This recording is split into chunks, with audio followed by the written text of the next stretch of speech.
আমরা বানাবো avocado toast. তার জন্য অ্যাভোকাডো নিয়ে নিয়েছি, আর এখানে নিয়ে নিয়েছি হোয়াইট ব্রেড, আর নিয়ে নিয়েছি কাঁচা লঙ্কা, টমেটো, পেঁয়াজ আর পাতিলেবু।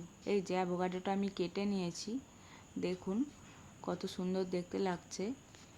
এবার আমি অ্যাভোকাডোটাকে ছাড়িয়ে নেব। এইভাবে অ্যাভোকাডোটাকে আমি পুরোটা তুলে নিয়েছিলাম। এরপরে পুরোটা তুলে নেওয়ার পরে আমি এটাকে স্ম্যাশ করে দিয়েছি পুরো ভালোভাবে। এরপরে আমি এতে দিয়ে দিয়েছি লেবুর রস, তারপর এর মধ্যে আমি দিয়ে দিয়েছি অল্প একটু গোলমরিচ গুঁড়ো, তারপর দিয়ে দেব বিট লবণ। বিট লবণ আর গোলমরিচটা ভালো করে মিশিয়ে নিতে হবে যাতে সবটার সাথে ভালো করে মিশে যায়। তারপর আমি দিয়ে দিয়েছি এখানে কাঁচা লঙ্কা, কুচানো পেঁয়াজ, টমেটো।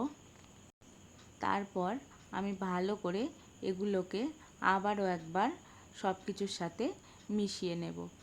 তারপর আমি পাউরুটিটা নিয়ে নেব, পাউরুটির ওপরে ভালো করে আমি এই মিশ্রণটা দিয়ে দেব। দেখবেন যাতে পাউরুটির বাইরে বেরিয়ে না যায়। তারপর আমি আর একটা পাউরুটি ওপরে চাপা দিয়ে দেব। দেখুন এরকম করে আমি সবগুলো বানিয়ে নিয়েছি।